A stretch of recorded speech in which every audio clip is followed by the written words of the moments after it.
the changes that they made, like frigid pairing.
Yeah. What was like the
This is interviewing our guest of honor artist.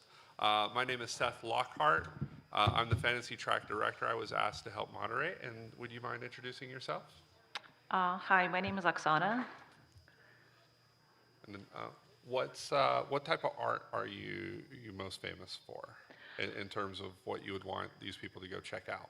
I work as a concept artist in film and television, and mostly I work in the costume department, so I work with costume designers and different productions. Okay, I think I know why they picked me now. 'Cause I help run the prejudging for the costume There we go. and stuff. Yeah. So we'll go on and get started. Go video. Yeah, you can. So for your first question, what inspired you?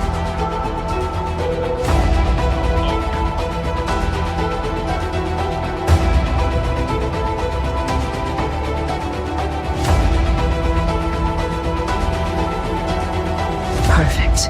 We take them all.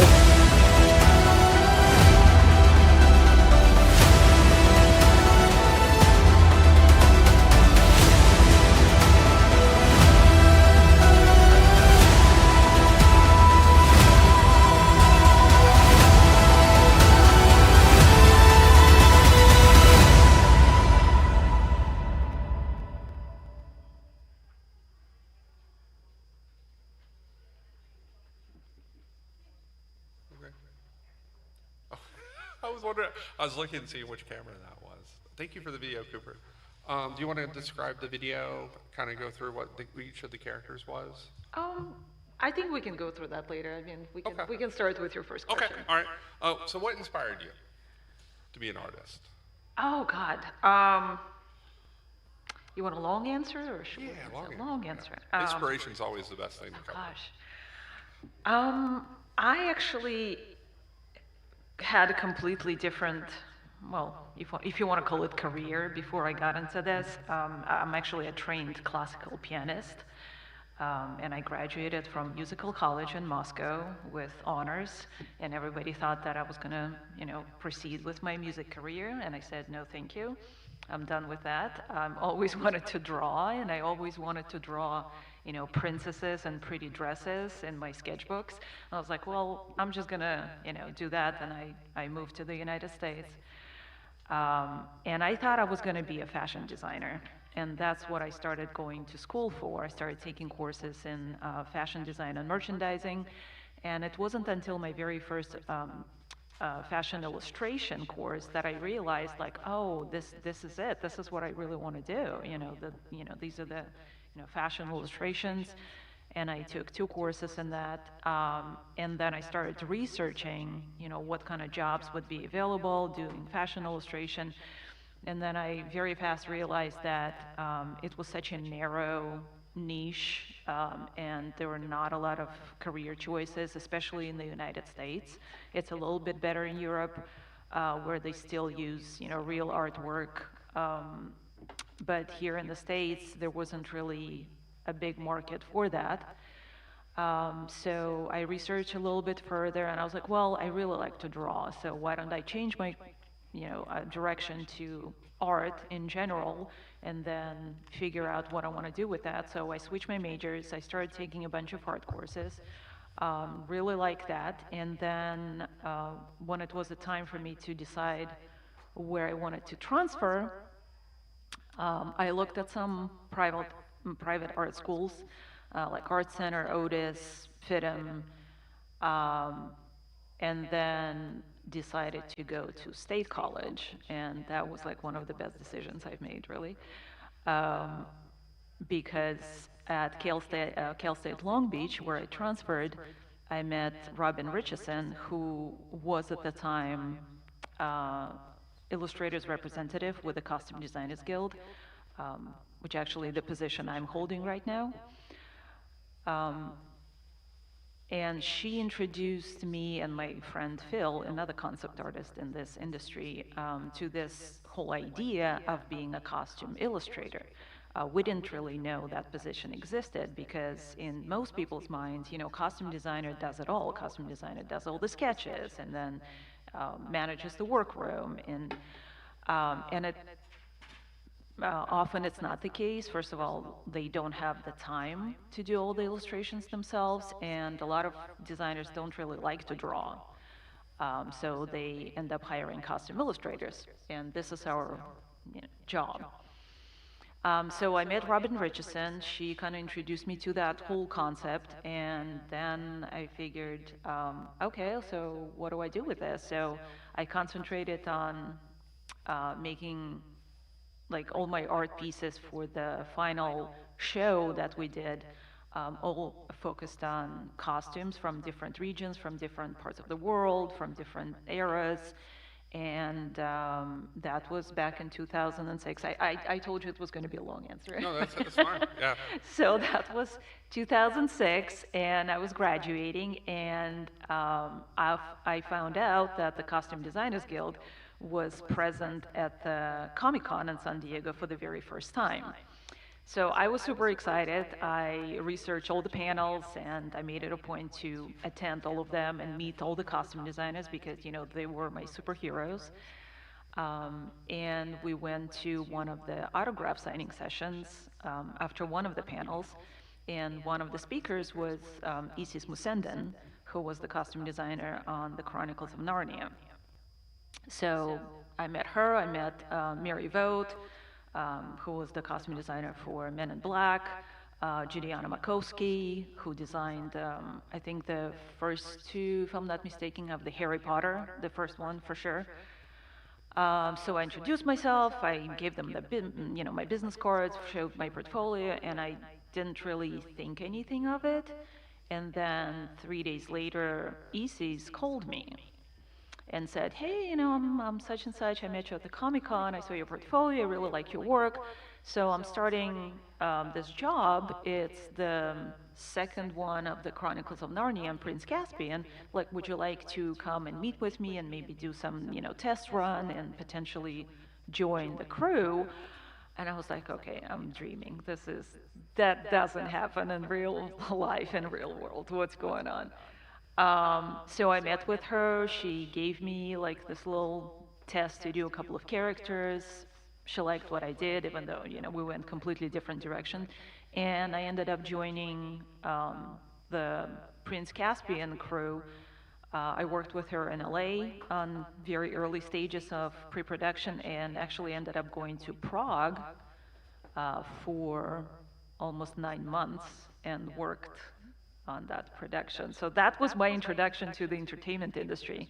And fast forward to 2019, Isis is the one who called me for the Wheel of Time. So I call her my fairy godmother. So here we go. Yeah. Hello, No, Kelsey. that's a great answer. That was perfect. Um, and we'll eventually get to the Will of Time character illustrations. As a cosplayer, I'm just so thrilled with some of the outfits and stuff. So you said kind of once you got out of school for music, was there anything that like pointed you in the direction of going as to an illustrator? Did you draw something, or what helped make the decision to pursue art?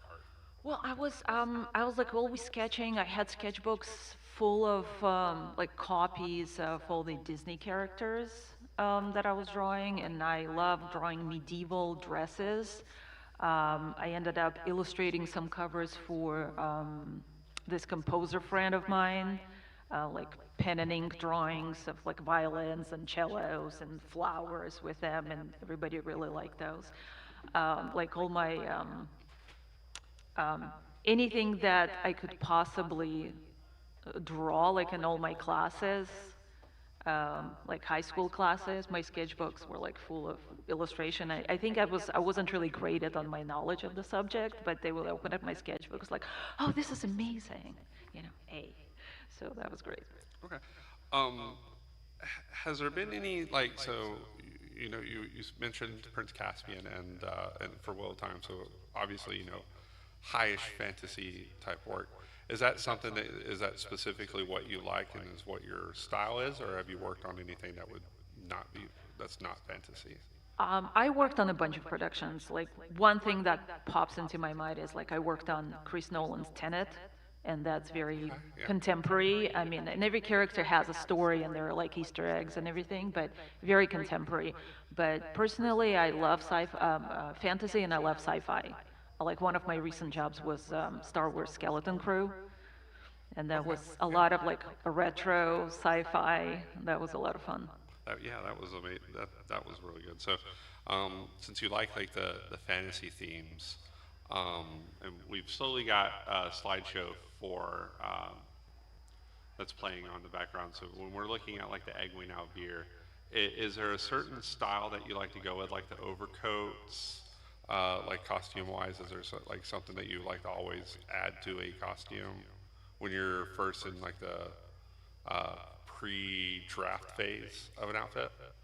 Um, well, a lot of those decisions, like they're not solely up to me. A lot of them is the very collaborative process, and that direction comes from the costume designer I usually Okay. work with. Um, so we do a lot of research, like a lot of research on where that character is coming from, like what's their way of thinking, what is it they're doing. So there are a lot of like very informed decisions. Um, Maybe, yeah. maybe let's go over like the process of like when you were started on like the Wheel of Time. Did you read the books? Did like how I, did what was the creative process? I didn't have any time to read the books because it happened so fast. Hmm. Um, and yeah, like I flew into Prague and we had to do our first presentation in 3 days. So you had like, yeah. after us landing. So I was running on like fumes and caffeine and just producing work, not really, focusing too much. And we're talking, like 12-hour days. And yeah. So we had to like, luckily, Isis and her assistant at the time, Gypsy Taylor, they did a lot of research and they kind of did this whole breakdown of what kind of culture mixes would inspire each culture within the Wheel of Time, like what the inspirations would be. They had like all the colors breakdown. So yeah, they did a lot of that preliminary work. That's very similar to like a cosplay approach to it, because I was cosplaying for Wheel of Time and like Brendan Sanderson's Cosmere before we had a lot of that stuff. And I was almost like the same way we do it, where we would write down like what motifs, like like what Moraine would wear and some of the others. So maybe kind of similar to that, where you guys get notes and then you kind of just sketch out and practice what you think would look good, and it changes over time. Exactly. Yeah, yeah. All right. Let's go back to the Narnia, because that's one of like my first series that I read. So when you're working on Prince Caspian, how was the like creative process to that compared to like the Wheel of Time? Well, first of all, Prince Caspian it was my first show, and that's when I did everything with pencil and watercolor. Okay. That was my medium of choice. I didn't transition into digital until much later. So everything was drawn by hand. So that was a huge difference. And with pencil and watercolor, you can't really do all those fast changes. Yeah. You have to start over if you want to do another version of the costume. So the process is pretty much the same, and Isis is actually amazing about doing her research, and she draws a lot of inspiration from artwork. Like we looked at a lot of like Raphael. I can't pronounce that. Like the just Pre-Raphaelites. Yeah. There we go. Yes, that's it. So so still kind of process was the same. So do you feel like for some of the attendees that might be wanting to get into the same type of work, is digital now a must to learn to be successful? I would say the more versatile you are, the more hireable you are in this industry. And a lot of times it comes down to speed. How fast can you do changes? Like sometimes, depending on a job, I have to produce I can work on one illustration a day, or I can work on 8 illustrations a day. And the approach is very different in those cases. But I would say the more medium you have under your belt, the better. Okay. But I do know some artists like Daryl Warner, who lives in the UK, who works on a lot of UK productions. He still works in watercolor. He never wanted to switch. His work is amazing. Go check it out if you haven't seen it. And he never made that transition, and he's doing Still great. successful. Yes. Yeah. Okay. Is there anything that you've worked on over the years that is like the most meaningful or most personal of artwork? When it comes to like shows Yeah. I worked on, well, one of my favorite shows is always going to be Prince Caspian, because it was my first production. It was such a magical story. And recently, I actually really enjoyed working on The Masked Singer for Fox. it's it's such an amazing job, and it's very fast paced. Like we only have like a day and a half to come up with concept art. So the costume designer literally, like, he sends me stuff, and we have like a day to do the artwork and half a day to tweak it, and then it goes off to the producers, it gets approved, and they start building.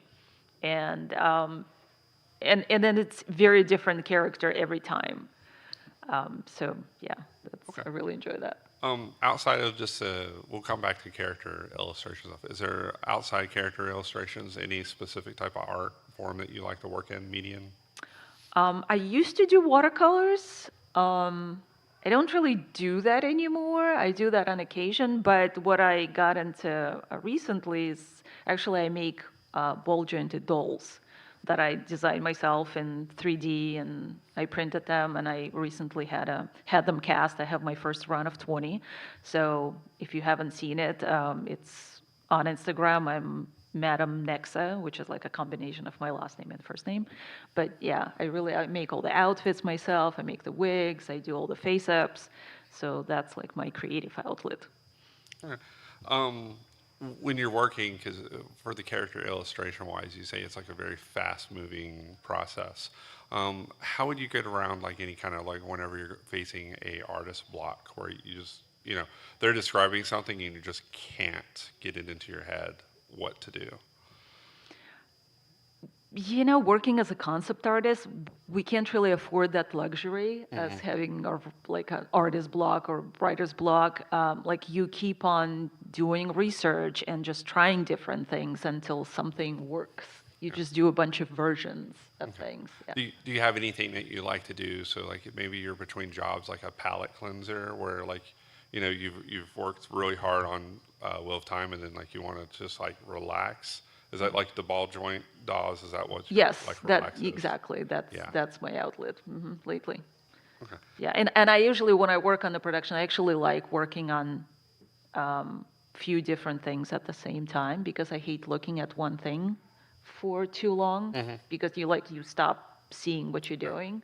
So it's like if it's two or three characters, I'd rather do that and jump between them. Yeah, that's kind of like the cosplay approach because we'll use your illustrations to look at costumes, and sometimes something will frustrate, and it's best to put it in timeout is what I call it, where just put it in a tote and put it in the garage, don't look at it. But as a cosplayer, we're allowed that kind of pause in our effect. We're not like as fast as what you're having to do. And with that question, whenever you're doing like the illustrations, do you look at it and be like, I can't wait to see a cosplayer try to pull this off? Oh God, yeah, I don't really think about that at the while I'm doing that, but then seeing all the costumes that people come up with, that's just incredible to me. Because sometimes we'll be looking at illustrations and we're like, this can't physically work. It's beautiful, but we couldn't make it like this. So it ends up being a real fun process. And some of your illustrations like that we have going through, especially the Wheel of Time ones, I know people use specifically your artwork to come up wow. with cosplays. Oh God.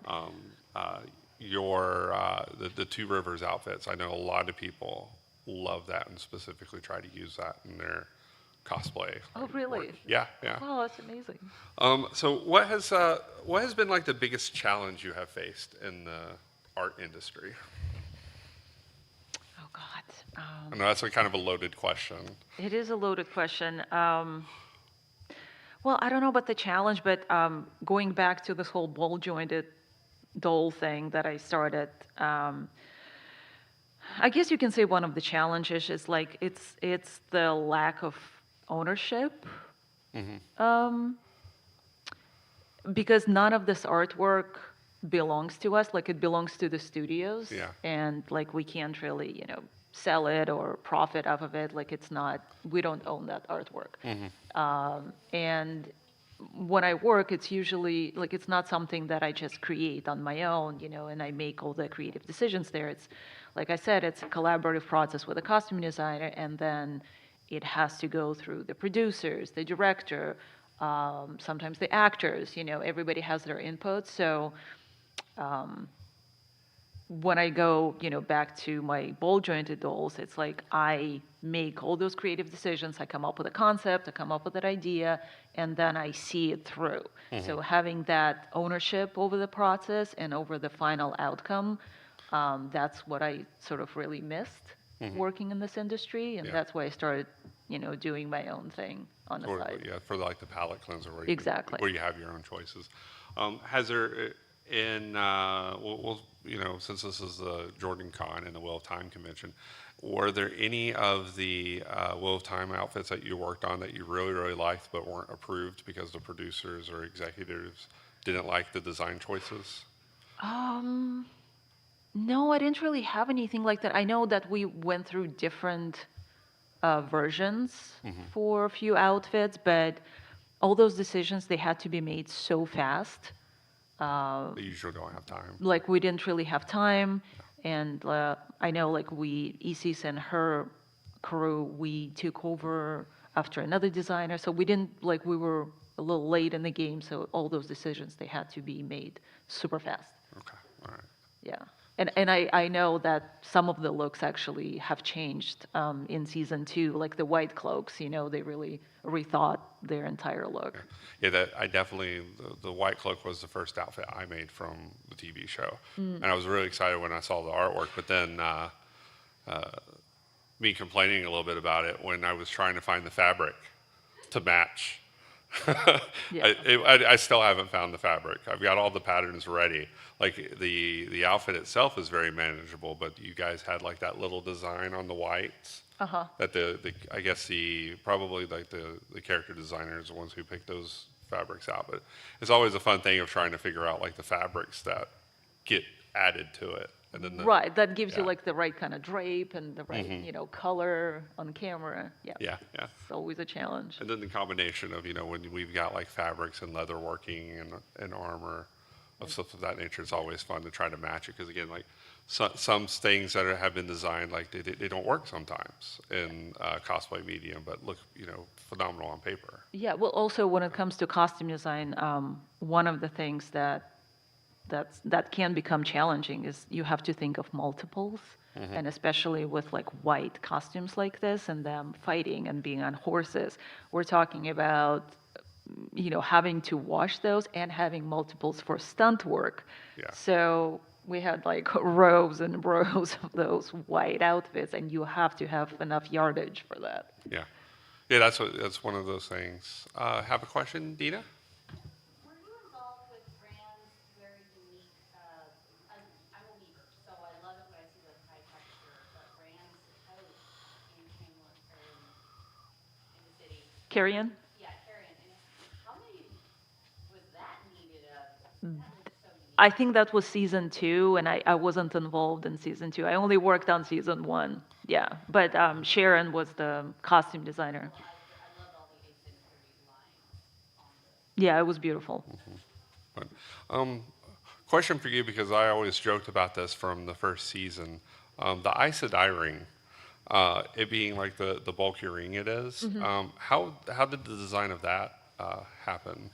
That was all Isis. That was the costume designer, and Luca, who was our like a prop jewelry designer on the show. So they came up with that idea, and she came up with it really fast. I can't really remember what her research was because that was before I officially came on board.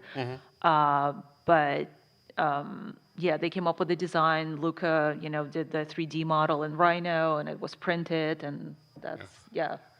It's funny because since I was cosplaying the White Cloak, I actually needed extra rings. So I made my own 3D model of the ring and, put it out there on Thingiverse for, all the Aes Sedai cosplayers. When, once the artwork came out, it was a breath of fresh air to the community because before, we only had the book series to go through. And then when you guys were designing the artworks with like all the Aes Sedais and their themes, it was just spectacular because now we see all these new cosplayers that are into it, Yep. thanks to your team's illustrations. So thank you for that. It's thank been you. wonderful. Before I go back to any of my questions, does anyone else in the audience have a question? Kelly? No, only for my dolls. Just for my dolls. Would you ever think about cosplaying a character? I cosplayed one character once for a Comic-Con. I was a Catwoman. I did make my own mask. That mask is actually pretty cool. Yeah, so that's about it. That's real fun. I did three days in high heels, and that was yeah. I'm not doing that again. Yeah, that's one of those things we cover in Cosplay 101 of like, be worried about what designs you're making because you're going to have to wear that Yep. in the heat. All right, we got a question in the back and then we'll go to.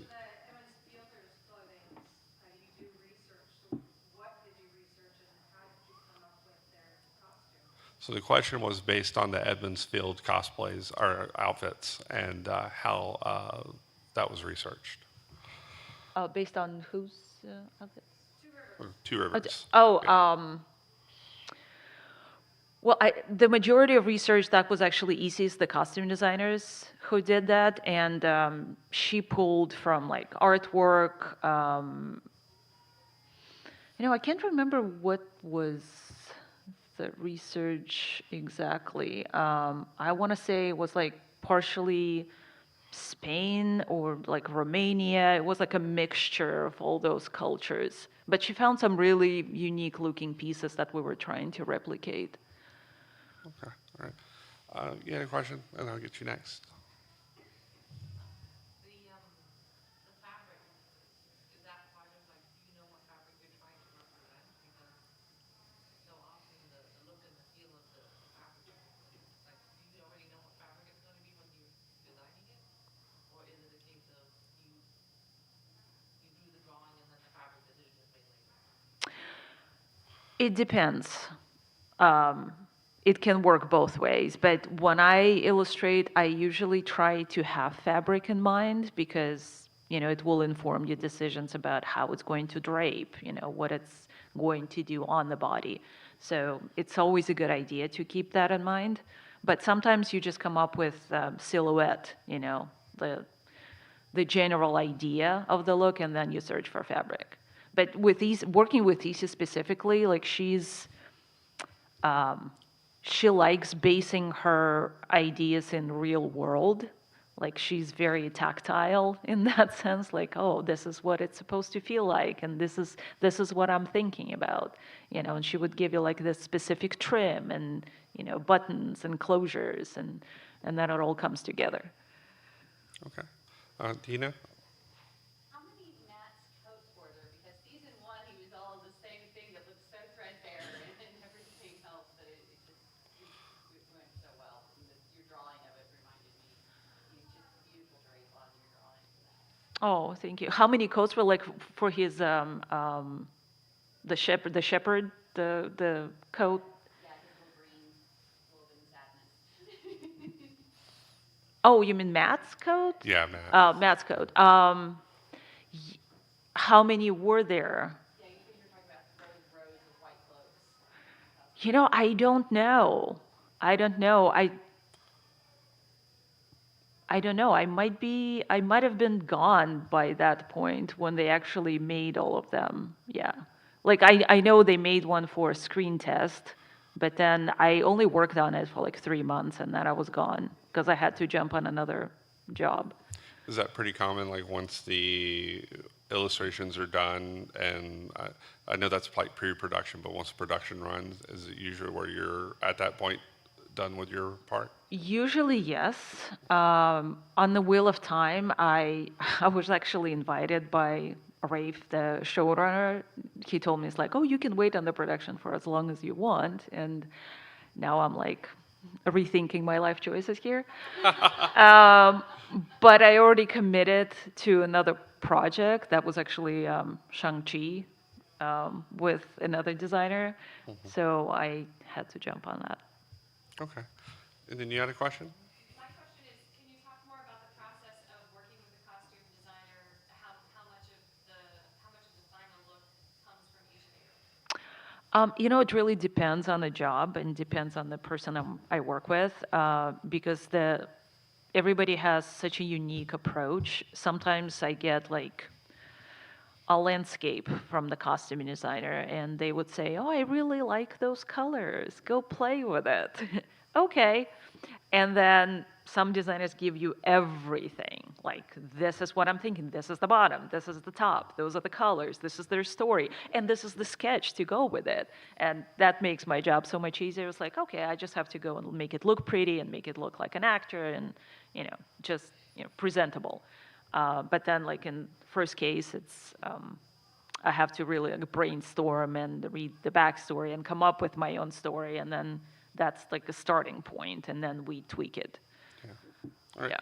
Any other questions before I go back to mine? All right. If you guys do have questions, just raise your hand and I'll get to you guys. So start like some of the maybe more fun questions. Is there any show, movie, or anything that you would just absolutely love to work on? Oh God. think I would have loved to work on Dune, but Oh, that would my have been, yeah. my good friend Keith Christensen has been working on it, and I'm very jealous. But he's done an amazing job, so it's all good. What other ones? I don't know. I would love to do like a good period drama, something like that. Any Yeah. specific period, like Victorian? Victorian would be Victorian? well, actually, I did work a little bit on the new Frankenstein, so I did a little bit of a Victorian. I didn't do much on it, but it's the new Guillermo del Toro's Frankenstein that's coming out, I think, this year. So really looking forward to that one. That'd be fun. Um, so let's see. We've covered some of my questions already. Um, what advice would you give to some of the aspiring artists we have to get into the industry? Like into entertainment industry. Yeah. Well, I think that comment about versatility still stands. Like, you know, be proficient in different kind of media. But then I immediately thought of AI and how that's changing the fabric of the entertainment industry dramatically right now, and we're all trying to resist that. Well, at least the majority of us. The advice is not a popular opinion, but I would say yes, versatility is important, but also like stay true to yourself and stay true to what you want to do and where your interests are, because you have to remember that if it's going to become your job, like this is what you're going to be doing, you know, for 10, 11, 12 hours a day. So you have to enjoy, you know, what you do. So yeah, find that, you know, like niche that you're personally really interested in, and be the best at it. Okay. So, we talked about like some of the different mediums. Is there another medium that we haven't discussed that you would really like to work with, or is like the digital and the watercolor like your favorite? I love watercolor, and I actually really like 3D. And I never thought I was going to enjoy it, and I was resisting learning it for the longest time.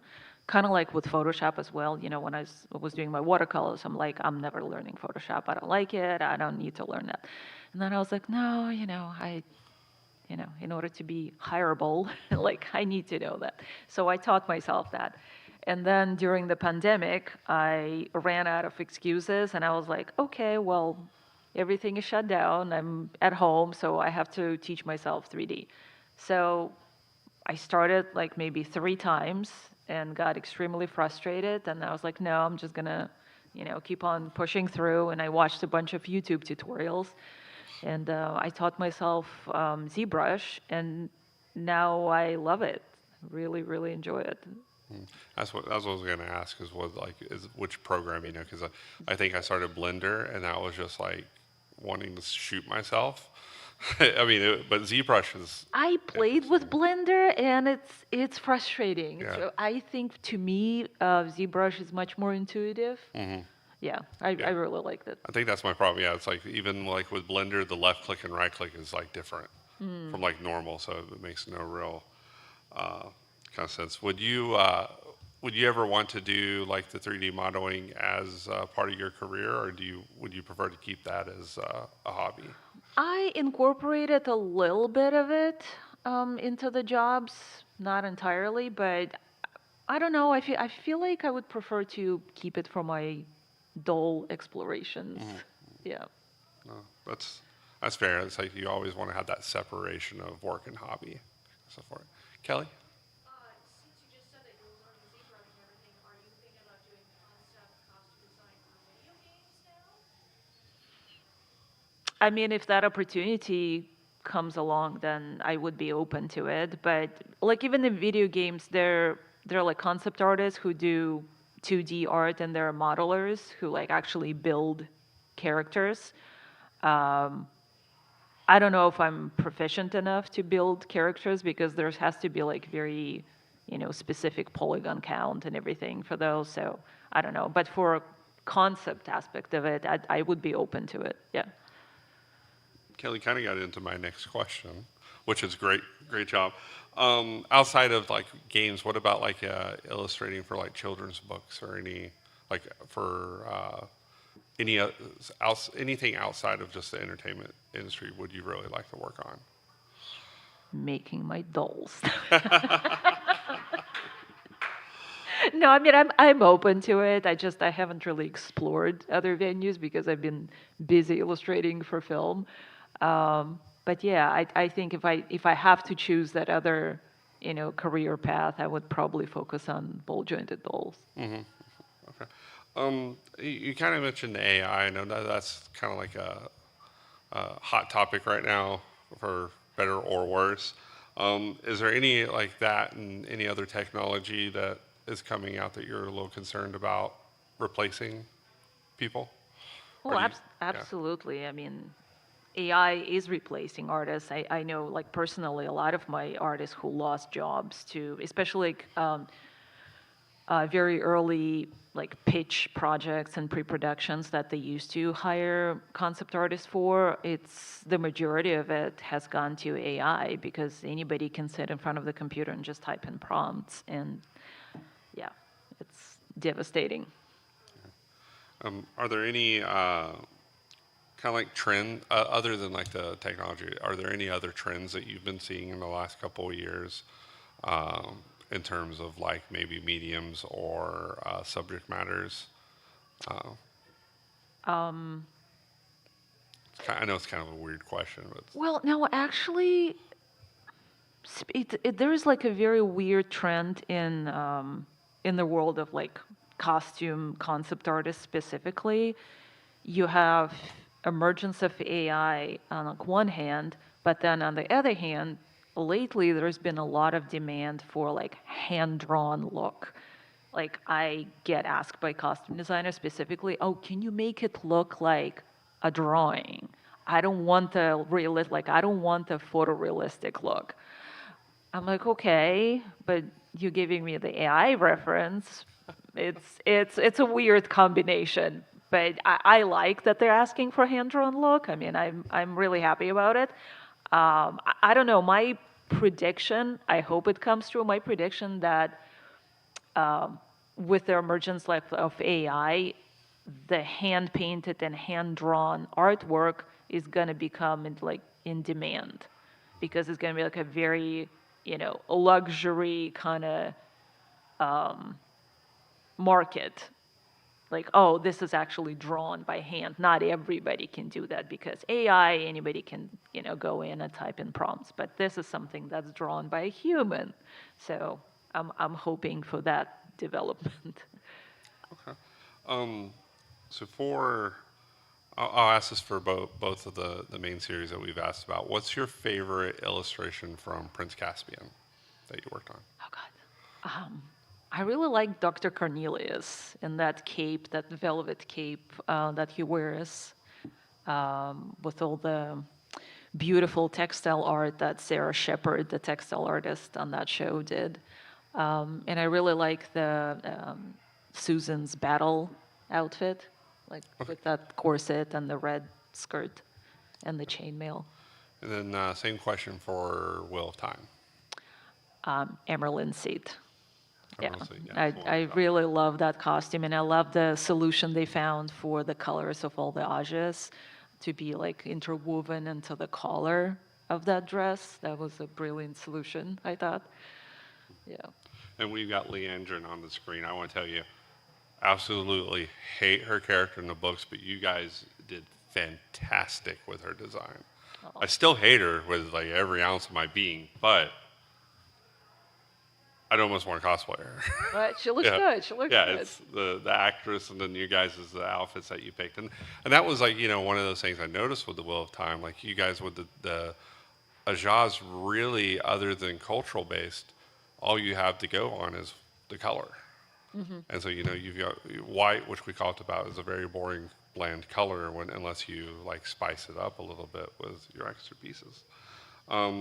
how about from outside of Prince Caspian and Wheel of Time? Is there any other illustrations that you worked on, just like your absolute favorite? Going back to the Masked Singer, I really like the pearl illustration that I did, and it ended up looking exactly like my illustration, which was really exciting. It's gonna be, it's in there. Oh, it's coming up. The bluebell was pretty cool, but the pearl I think is my yeah. There she is. There she is. The one on yeah. the right. Yeah, that was. That's a fun outfit because the cosplayer in me is looking at it and just going, "Oh Lord, please help me." Yeah, no, they did say. I mean, the makers of those costumes on that show, they're magicians, and they have to do it so fast too. Yeah. Yeah, they do an amazing job. Okay. Do you read a lot of books as a hobby? 'Cause- Oh God, I used to read a lot of books when I was younger. okay. Is there any book that you've read that you've not worked on that you would really like to work as an illustrator for?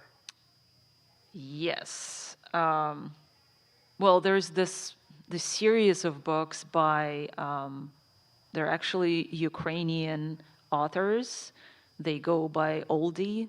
I don't know if anybody's familiar, but their like sci-fi fantasy stuff is absolutely phenomenal. I don't know if it's ever going to be translated to the English. I hope it will be. And if like the series were made based on those books, that would be absolutely incredible. Okay. Um, so that does that question. So what's kind of the weirdest, most unexpected thing that you have worked on in terms of like when you guys are talking about like the design, when like they give you your notes and you're like, this is really weird. You know, something that just popped into my head. One of the recent jobs that I did with one of my favorite designers, Trish Somerville.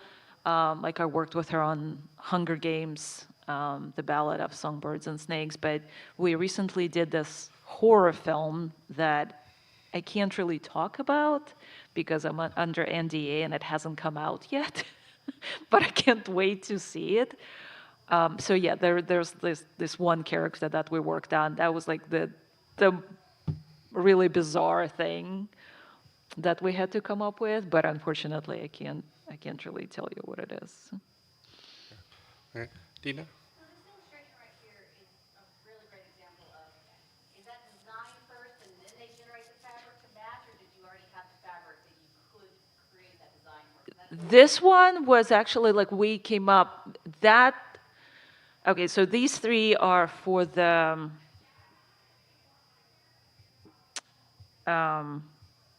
Canadian production of the Magic Flute. And that was with Kim Barrett, the costume designer I work with a lot. Like she's the one who was the costume designer on Matrix, and the Cloud Atlas, and Shang-Chi. So we worked on the opera production. So sometimes it's not all film and TV. It's sometimes like live shows and opera. So we did that, and those were completely like ideas and illustrations first. And then I think they screen printed dresses to look like that. Okay, makes sense. Makes sense. Um, have you ever worked on like maybe backgrounds, not character illustrations, like prop work backgrounds, or is your specialty specifically costume? Yeah, I focus on costumes, and that, all that is usually the art department Arts department. who Okay. does that. Maybe we can have Cooper go through, and we'll pause on a couple of these, and you can kind of talk to us about the creation process. Sure. Okay. So for this one, what was the process for? Because this is Shang-Chi, right? That was Shang-Chi. Yeah. Yep. A lot of the creative decisions were made by Kim Barrett, the costume designer. So that was like pure illustration job. Like this is what she wanted. Those are the ideas she had, and I just illustrated. Okay. All right. Cooper, could you go to next? Okay. Thank you. So this is a Two River. Oh, that's the Two Villagers. River, just yeah, Yeah. the group portrait of the villagers. So like for Perrin here, his outfit's like a little bit different from the ones before. Um, Just different versions that we explored, like what Okay. would look good, yeah. Okay. like Did what you- would feel yeah. right for him. Or were there any one of these ones that you specifically liked more than the others? I don't know. I like that coat on the right, actually. Oh, yeah. Yeah. As a cosplayer, that's the one I immediately look at because it's the funnest. All right. And then we've got Egwene here. That was before we had our cast. And that's something that happens a lot. Like we start working and we start coming up with all those ideas and we don't have an actor yet.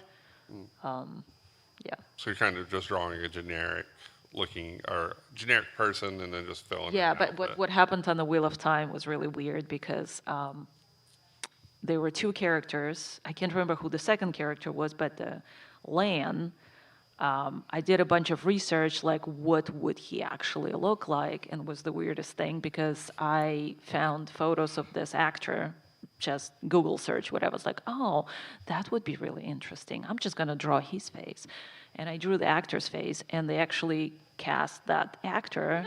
I don't know. And then he came into the and then he came into the fitting and all the illustrations had his face and he was like, oh, that's me. Yeah. What is this? And then it happened to another character, and by then all the casting directors like, okay, what does the wardrobe department know that we don't? What's going on here? You're illustrating prophecy. Pretty much. Yeah. It was really, really bizarre. That is amazing. Cooper, can you go back to Swan? Because you mentioned that was one of your favorite ones. I think there's one. Version. Here's one, the Yeah. Emerald Seed. So what was like your favorite part of working for her? Because I know you mentioned the collar being very difficult. Well, we were trying to incorporate like all the colors of the ajas, but then it had to go with the costume, and it had to be subtle. And we worked on different versions. Like some of the versions were actually all in silver, and they had like all the colors woven into it. But then we ended up with gold because that seemed to be fitting for the Emerald Seed. Okay, all right. Ina? Yeah, so you said there was a silver version with color shot through it. Was there ever any rendering that had essentially The the Emerald Soul ring? might have. I would have to go through all my files and really look at them. But there were a bunch of different ones. We're just trying to find the look. Yeah. What works in a book doesn't always work on translate to screen. Exactly. So we were kind of like that collar came from like, okay, how do we incorporate that whole shawl, because they're described as wearing shawls. So how do we take that idea and make it into something that would look good on camera? And then Cooper, could you go to one of the Moraine ones? So I don't know if you follow cosplayers a lot, but Moraine is one of those ones that a lot of people decide to cosplay. So out of the Moraine outfits, like she's got her travel outfit and those. Do you have a favorite? Well, you can't really see a lot of layers a lot of times on her, but Rob Goodwin, who was the head of the leather department on the show, and he worked on all seasons, and he's just an amazing artist. So we were kind of brainstorming with like what would she work underneath all her like skirts and that bolero piece. That's something that he came up with that would look good like with that. So basically, like if you see like little cameo illustration, like what would she wear that like all her traveling pouches and all this stuff that she carries with her on all her travels, like what can she put on top of it to cover all that would still look good and work with the silhouette. So those are all the details that had to be worked out. But all the leather pieces that she wears, if you see them in person, it's just, there's so much craftsmanship that goes into that. It's amazing. Yeah, last year we had like 4 or 5 Marines enter, and the Bolero is one of like the best pieces on the outfits that Yeah. everyone loves. And I mean, I was there when he was actually creating that piece, and yeah. Amazing. Any other characters other than Moraine and Swan that you just absolutely love the design? Like, yeah, we can talk about the white cloaks outside of the. We Oh talked about God, the the white pattern. cloaks, we had all sorts of directions, and yeah. Because it was fun working on the design for it because I think it was like episode 3. I was already like 100% in on a white cloak costume and like panning through and going back and through and looking at the armor because the accents that you have of there being mainly a cavalry force Yeah. and stuff like that. So it was really I, fun. I actually I loved working on Nynaeve, Nynaeve, like yeah. on her Two Rivers look, because she had that the wisdom belt and all the little pouches for her potions and everything she collects and uses in healing.